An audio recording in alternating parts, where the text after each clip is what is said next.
깨닫게 하여 주옵소서. 예수님 거룩하신 이름으로 기도드리옵나이다. 언약의 표징, 이렇게 제목을 정했습니다. 오늘 현대인들이 무슨 일을 시작하면은 그 결과도 보기 전에 시작과 함께 좋은 결과들을 그려내려고 합니다. 그 일의 가치를 뭔가 빨리 한다는 것에 두려고 그럽니다. 그래서 누가 장사를 해서 큰 성공을 했다라고 하면은 그 사람이 그 성공하기까지의 오랜 과정들, 실패와 여러 가지 고난과 경험들, 이런 것은 가마득히 지워버리고 성공했다는 쪽에 초점을 맞춥니다. 어떻게 하면 빨리 성공할 수 있을까? 분명 그 사람이 성공하기까지는 많은 실패를 경험했고 또 많은 착오도 경험했을 겁니다. 그런 결과 그것이 축적되어 가면서 실패를 고쳐나가고 또다시 힘을 얻고 그러면서 그 성공을 하게 되죠. 그러니까 그만큼 성공하기까지는 그 사람도 오랫동안 참고 견뎌낸 결과란 말입니다. 그런데 우리는 성공을 너무 쉽게 생각합니다.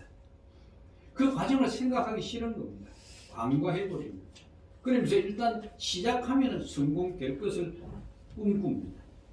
이런 의식들은 알게 모르게 우리 머릿속에 자리를 잡고 있어가지고 어떤 물건을 구매할 때 얼마나 빨리 배달이 되느냐를 묻지 않습니다. 특히나 온라인상으로 물건을 주문을 하면 언제쯤 도착합니까? 하루만 넘어가면 불안해가지고 전화를 해서 확인을 합니다. 이게 거의 습관화되어 버렸습니다. 그래서 여러분 택배 같은 거 시키면 어떻게 합니까? 빨리 안 오면 바리바리 전화를 하지 않습니다. 그럼 왜 일회용품이 우리 손에 자주 들려집니까? 쉬우니까요. 금방 뭔가 할 수 있으니까.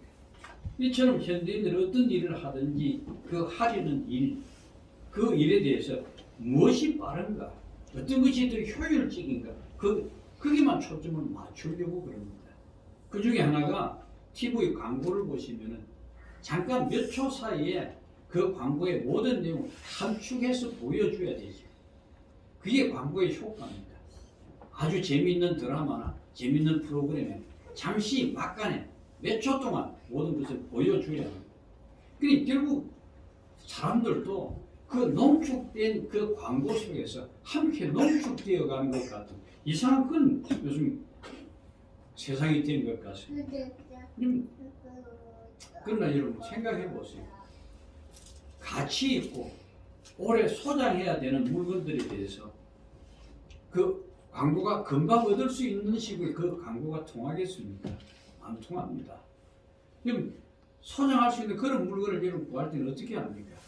시간을 오래 걸리더라도 그것을 경험해 본 사람이나 가지고 있는 사람들을 찾아다니면서 그 어떻느냐고 다 물어보고 그리고 가게를 가더라도 물건을 구입하다 여러 군데를 돌아가면서 그렇게 물어보면서 이래 아주 심각하게 그렇게 결정을 합니다. 우리 신앙도 마찬가지입니다. 신앙이라는 것이 빨리빨리 무언가 되어가면 좋겠지만 신앙이 그렇지 않습니다. 벽돌을 한 장 한 장 쌓아가는 것 같이 신앙도 시간이 흐르면서 조금씩 쌓여가는 겁니다.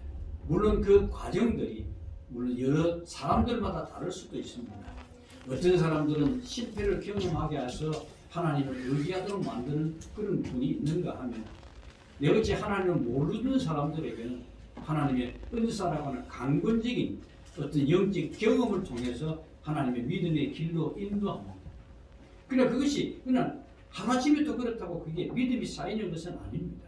저도 이렇게 신학을 하기까지는 오랜 시간 그렇게 놀라운 경험을 했지만 시간들이 많이 훈련을 받아왔습니다. 그처럼 여러분 영적 성숙이라고 하는 것은 점점점 시간이 흘러야 합니다. 복음이라는 것이 그렇습니다. 빨리 우리 주변 사람들에게 관심을 가질 수 있도록 하는 것은 어렵지 않습니다. 하지만 그 관심을, 복음에 대한 관심을 지속적으로 유지하도록 한다는 것은 정말 어렵습니다. 그러므로 우리의 믿음이 자라게 하려면 끊임없이 벽돌을 쌓듯이 하나씩 말씀 안에서 나를 다듬어 가셔야 합니다. 물론 때로는 우리가 좌절도 하고 때로는 말도 안 되는 큰 시험 속에 빠지기도 합니다. 그렇지만 그런 과정이 나를 하나님의 사람으로 빚어 가시는 겁니다. 여러분 다윗을 한번 보세요.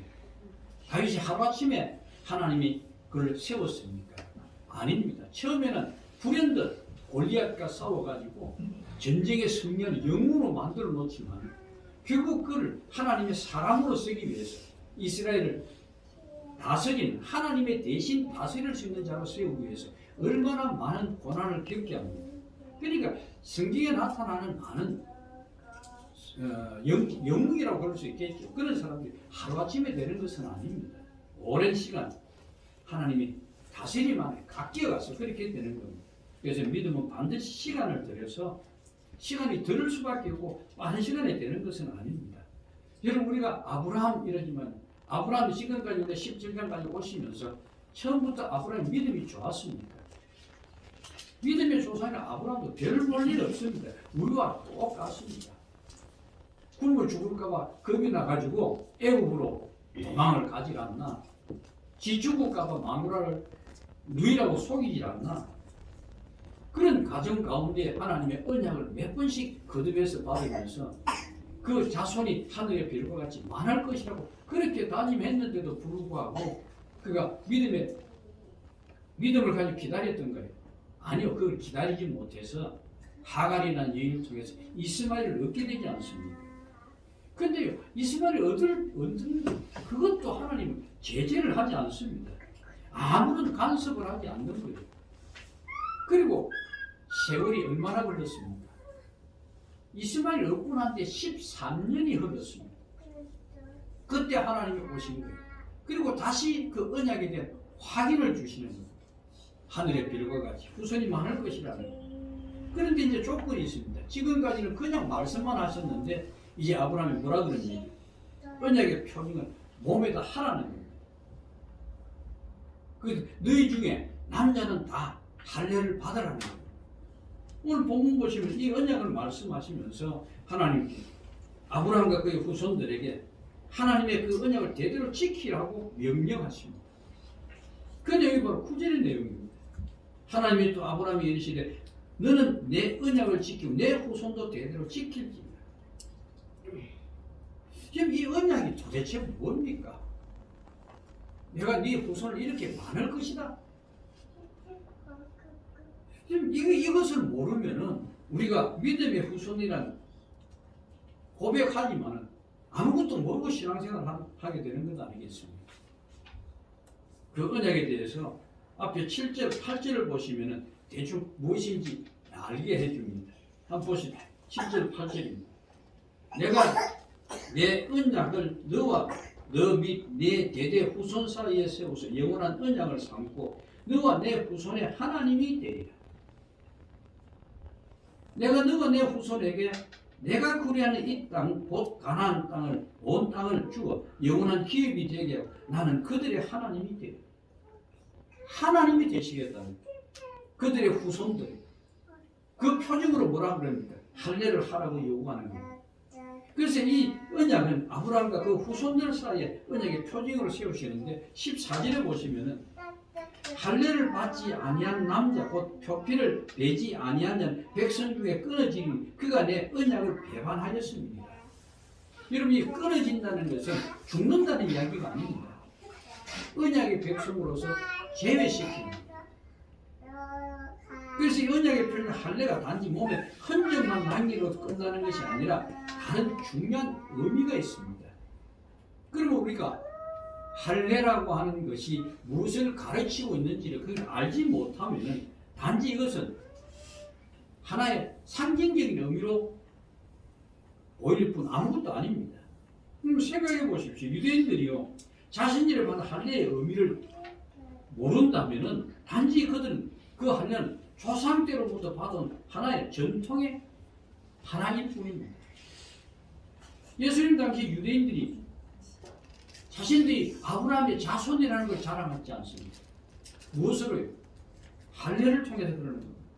그 할례가 무엇을 말하는지를 깨닫지 못하고 아브라함 뼈로부터 하나님의 택한 백성으로 받은 언약의 표시라는 것만으로도 자기들은 선택받은 백성이라고 그렇게 주장했던 것 아닙니까?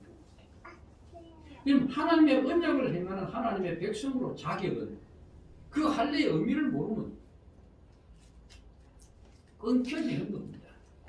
그런 사실을 아시기에 하나님께서 할례를 통해서 언약의 내용을 기억하라 하고 세우신 것이 몸에 하는 할례가 아닌 마음의 할례라 그렇게 말씀하시는 겁니다.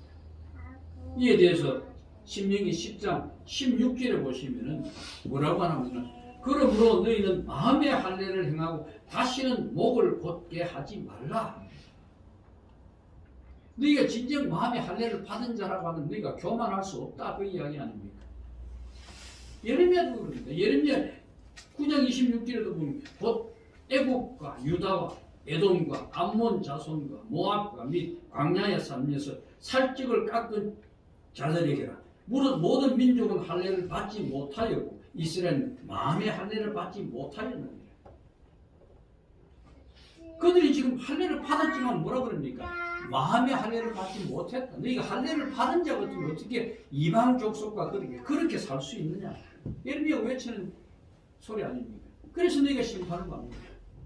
또 로마서 2장 28절 29절에도 보면 사도 바울이 하는 이야기가 있습니다.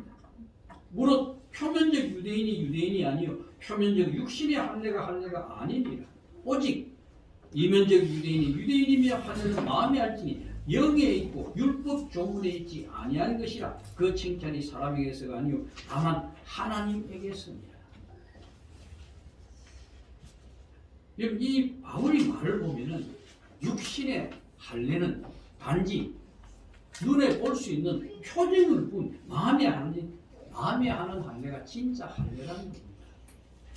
그러면 진정한 믿음의 후손은 아브라함의 혈통적인 후손이 아니라 마음의 할례를 행한 바로 그들이 하나님이 구비하여 세우신 하나님의 백성이요 곧 믿음의 조상인 아브라함의 계보덕이 되는 겁니다. 할례는 아시다시피 표피를 베는 것 아닙니까? 우리가 보통 포경수술이라고 그러죠. 그 표피를 베는 것은 바로 남자 생식기의 끝을 자르는 겁니다.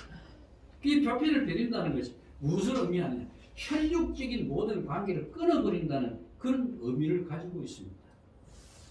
그러니까 그 표피를 잘라내게 함으로 언약의 표징을 몸에 남겨두게 하여서 그 표징을 볼 때마다 자신들이 하나님 앞에서 어떤 존재인가를 생각하고 자신들이 하나님과 언약을 맺은 것을 보면서 자신은 육신의 혈육이 아니라 하나님의 선택을 받은 언약의 백성임을 잊지 않고 살아야 한단 말이에요. 만약 남자의 생식기가 생각을 잘려버린다면 후손을 낳을 수 있을까요? 낳을 수 없을까요? 없지요. 이것을 그렇게 해서 후손과 마찬가지입니다. 내 역시도 완전히 새롭게 거듭나는 것을 이야기한다는 거예요. 그렇기 때문에 할례를 행하는 것은 육신의 자손이 끊어지는 것, 자신도 육신적인 모든 것이 끊어진다는 그런 의미를 가지고 있는 겁니다. 그래서 10절에 보시면 너희 중 남자는 다 할례를 받으라. 이것이 나와 너희와 너희 후손 사이에 지킨 내 언약이다. 이것은 뭐 하나님의 새로운 관계의 시작이란 말입니다. 지금 아브라함이 고향을 떠나 오랜 세월이 흘렀습니다. 후손이 없는 아브라함에게 할례를 행하게 하신 것은 아브라함에게 태어날 후손은 내 혈육의 후손이 아니다는 거예요. 약속의 후손이에요. 내와 너가 언약을 맺었지 않느냐. 그 언약의 후손을 내가 줄 것이다. 그 이야기를 하는 겁니다.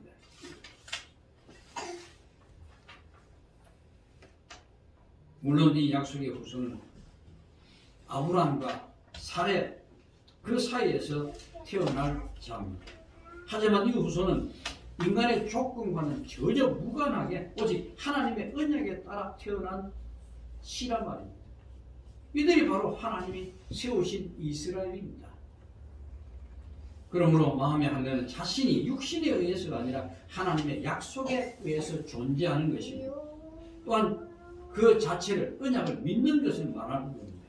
그 12절에 다시 보시면 너희의 대대로 모든 남자는 집에서 난 자나 또는 너희 자손이 아니라 이방 사람에게서 돈으로 산 자를 막론하고 난 지 8일 만에 할례를 받을 것입니다. 할례는 아브라함 집에 있는 그 태어난 사람뿐만 아니고 자기 집에 머슴살이하는 이방인들, 그것들 또한 그들에서 태어난 사람까지 모두 할례를 받으라고.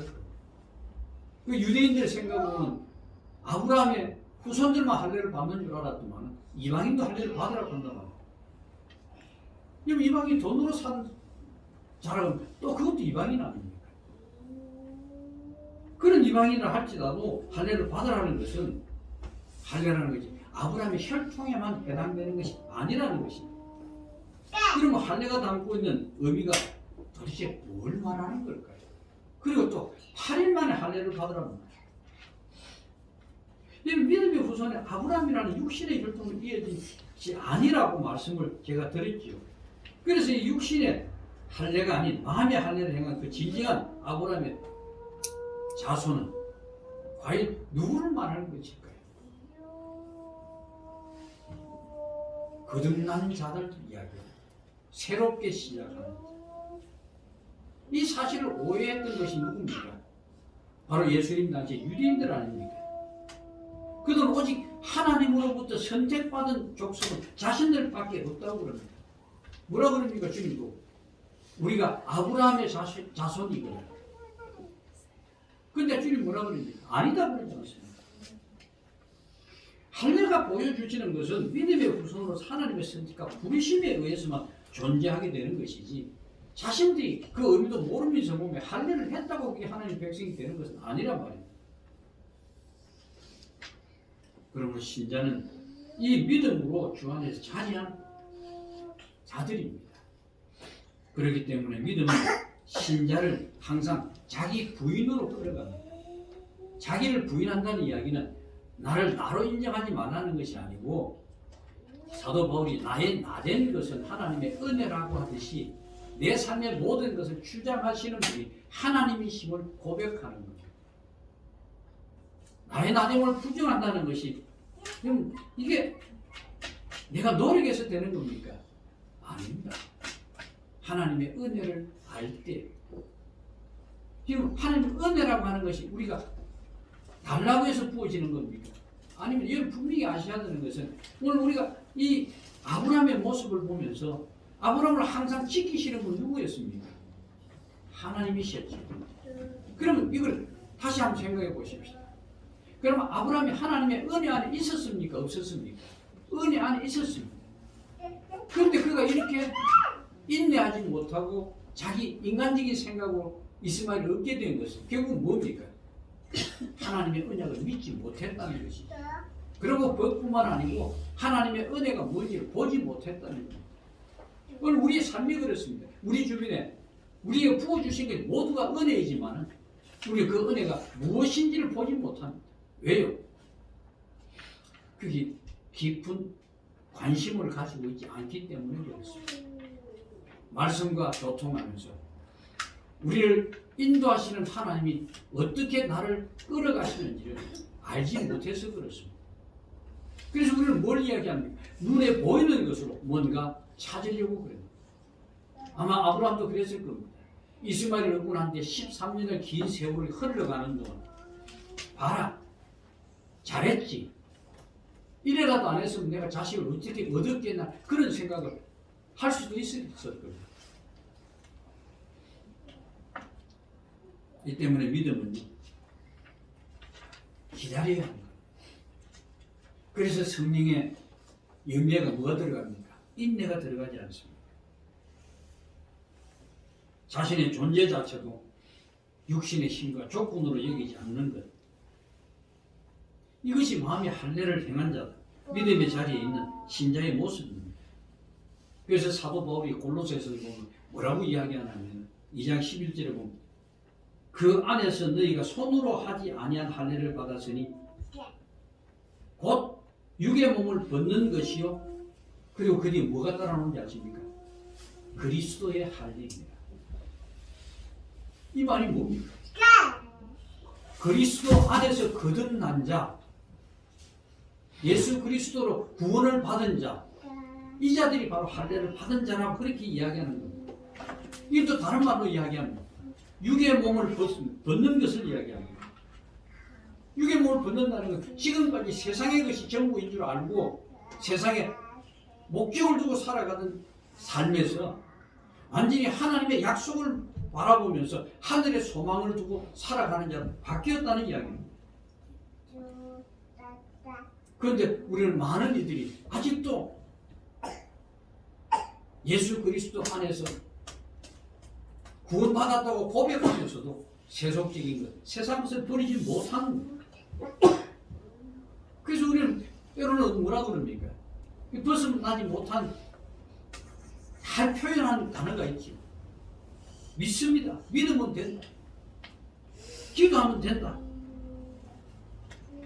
여러분 분명히 말씀드리지만 믿는다라고 할 때 우리는 내 마음속에 원하는 것을 주실 것으로 믿는다. 그것이 믿음이 아닙니다. 성경은 말하는 믿음은 항상 하나님의 약속의 근거를 둔 믿음입니다.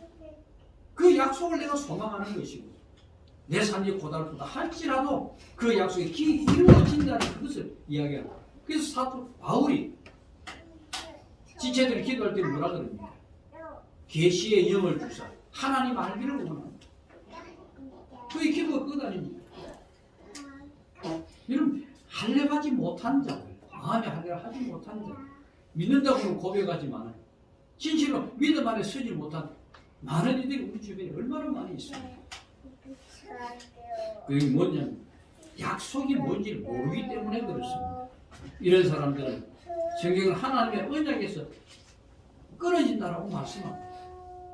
그러면 우리가 하나님을 믿는다고 고백했다고 해서 모두 믿음으로 인정되는 것이 아님을 알아야 합니다.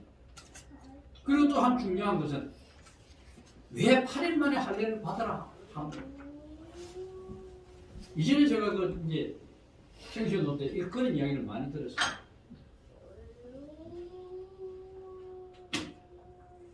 왜 할례를 8일 만에 받으라고 합니까? 예, 그건 애기가 태어나서 8일째 되는 날이 고통이 제일 덜하기 때문에 그때 8일 만에 할례를 받으라 합니다. 정말 그럴까요? 요즘 같으면 마취제가 있는데 뭐 그렇게 따지고 뭐 있습니까? 8일 만에 할례를 행하는 것은 창조의 사건과 연결시켜 해석해야 합니다. 하나님이 세상을 창조하실 때 며칠 만에 했습니까?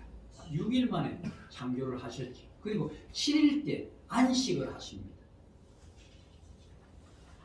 그리고 8일은 그 다음 날이 되죠. 7일이 완전한데 8일이 또 있다는 이야기는 뭡니까? 영원한 것을 의미합니다. 그냥 하나님이 안식하신 이 8일은 영원한 안식으로 이어져야 되는 날인데 이게 끼어집니다. 왜 끼어집니까? 아담과 하와가 선악과를 따먹으로 끼어집니다. 이 영원함이 끼어져 버린 거예요.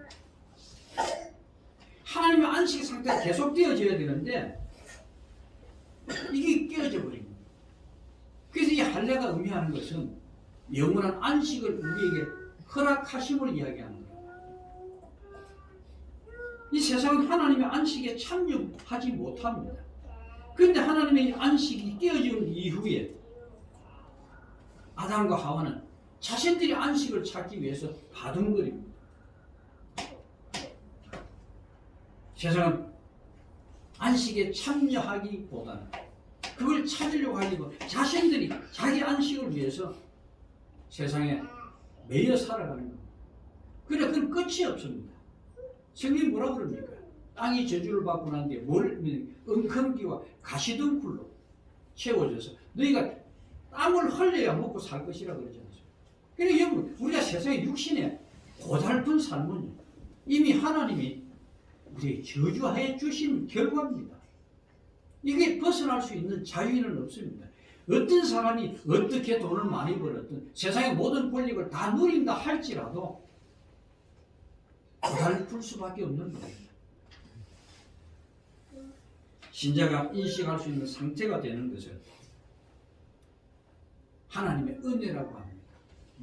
뭘 인식한다는 이야기입니다. 하나님의 말씀을 깨닫게 되는 거예요. 반면에 자신의 힘으로 자신을 위해서 세상을 살고자 하는 것은 육신에 매여 있는 자입니다. 바로 이런 자들은 할례받지 못한 인간의 모습입니다. 여러분, 세상에 하나님이 8일 만에 할례를 행하라고 했던 것, 너희가 영원한 안식에 들어갈 것이라는 그것을 너희 몸에다 표징으로 남겨라는 것. 그러면서 그걸 볼 때마다 너희가 하나님의 영원한 나라를 소망하며 살라는 겁니다. 예수 그리스도 안에서 할례를 받았다라는 이야기가 뭡니까? 그것은 우리가 천국 백성이 되는 게 그게 목적이 아닙니다. 이 땅에 살아가면서 이 땅에 부질없는 것, 이 땅에 참된 죄뿐이라는 것, 우리가 의로 행한다는 이것까지도 결국 죄였다는 사실을 깨닫게 해주는 겁니다. 그래서 하나님 앞에 전심을 다해서 헌신할 수 있는 것, 하나님을 경배와 찬양을 할 수 있는 것, 내 스스로 고백을 그런 자를 이야기합니다. 여러분, 계시록을 자꾸 이상하게 생각한다고 제가 말씀드리지 않습니까? 계시록은 복음을 이야기합니다. 나중에 또 제가 말씀드릴 때가 있겠습니다만, 아마 수요일 날 이제 민수기가 끝나면 계시록을 다룰까 그런 생각을 하고 있습니다. 우리 마음의 할례는 인간을 손으로 할 수 있는 것이 아니고 성령에 의해서만 가능합니다. 창세기 15장 7절에 보시면 나는 이 땅을 네게 주어 소유를 삼게 하려고 너를 갈대아의 우르에서 이끌어낸 여호와이니라. 이 말씀을 듣고는 이 8절에 아브라함이 하나님께 뭐라 그럽니까? 주 여호와여, 내가 이 땅을 소유로 받을 것 무엇으로 알리까 그러잖아요. 그때 뭐라 그럽니까? 야, 네 짐승을 가져와. 나를 위하여 3년 된 암소, 3년 된 암염소, 그리고 순양, 비둘기, 집비둘기, 작은 건 짜기지 말고 큰 건 다 짜게라. 그리고 그 언약을 하나님께서 어떻게 하십니까? 그 사이를 지나가시지. 해가 져서 어둠을 잘 볼 수 있도록. 그게 뭘 이야기합니까? 이 언약은 하나님이 기필코 이루어 내실 것이라는 것 아닙니까? 그때 아브라함은 뭐 했습니까? 구경꾼이었죠. 그냥 햇불이 지나가는 본 것밖에 없습니다. 하나님 홀로 지나가셨다. 그러나 아브라함이 상관없이 이 언약은 전능하신 하나님께서 이루어 낸다는 그런 이야기 아닙니까? 그도 강조하지만 이 언약에 대해서 아브라함이 할 수 있는 일은 아무것도 없습니다. 그가 할 수 있는 일이라고 하는 것은 다만 언약에 대한 불만도 의심도 가지지 말고 그분이 이루어 주실 것을 믿으며 기다리면 되는 거예요. 이것이 아브라함이 하나님의 언약을 믿는 믿음 안에서 누리는 안식입니다. 하지만 아브라함은 자신의 조건을 봄으로써 언약을 믿지 못했고 그래서 인간적인 방법을 동원해서 이스마엘을 얻은 것 아닙니까? 어떻게든 아들만 있으면 된다. 이제 아들을 얻었으니까 후손이 있을 것이라 그런 꿈을 꾸었는지도 모르지요. 우리는 하나님의 그 주시는 기회를 기다리지 못합니다. 항상 인간적인 방법을 동원해서 이게 하나님의 뜻이지 하나님이 주셨지라고 이야기합니다. 과연 그것이 하나님 용납하는 것일까요? 하나님이 그걸 간섭 안 하신다고 해서 그것이 하나님의 응답이라고 생각하지 마시란 말이에요. 항상 성경을 보시면은 우리가 좋아서 붙들었던 것이 항상 그것이 되돌아와서 가시가 돼서 우리 찌르는 이유가 얼마나 많았습니까? 그러면 믿음은 인간이 원하는 것을 이루기 위한 방법으로 이스마엘이 얻게 됩니다. 항상 실패만 쌓아갈 뿐입니다. 그래서 아브라함이 지금 하나님께서 아브라함에게 할례를 행하라는 것은 네가 지금 이까지 한 모든 것은 헛된 것이다. 아무런 상관이 없는 것이다. 다 끊어버리고 이 시간부터 끊어라. 이런 할례 받은 신자는 하나님의 은혜만을 생각하셔야 합니다. 자신의 어떤 행위가 있는가는 상관없이 나를 택하시고 부르신 그 하나님이 나를 생명의 길로 이끌어 가신다는 것. 내가 노력하는 것이 아니라 하나님이 이끌어 가십니다. 단지 우리는 그 하나님의 은혜를 바라보면서 찬송과 경배를 드릴 뿐입니다. 이것이 영원한 안식에 참여하는 자들의 자세입니다. 이것이 할례가 우리의 가르치는 의미입니다. 여러분에게 영원한 소망이 있고 영원한 생명이 하나님으로부터 약속받은 자들입니다. 무엇을 두려워야 하십니까? 세상에 무엇을 여러분 소망하십니까? 이 모든 것은 다 불에 타 없어질 겁니다. 여러분, 비록 지금 세상 살이에 힘들고 고달프다 할지라도 그 고달픔이 나를 다듬어 가시는 하나님의 손길이라는 것을 확신하십니다. 오직 하나님을 바라보며 사는 여러분 되시길 부탁합니다. 기도하겠습니다. 거룩하신 우리 아버지 하나님,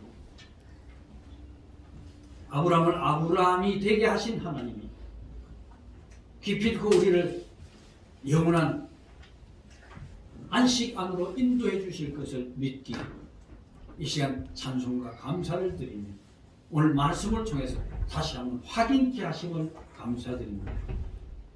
이 시간 이후 우리가 세상을 살아갈 때 세상의 매인자로 살지 않게 하여 주시고 주의 말씀을 등불로 삼아서 한 걸음 한 걸음 믿음의 길로 갈 수 있도록 우리 신앙의 모든 식구들에게 은혜 내려 주옵소서. 감사하며 예수님 이름으로 기도합니다.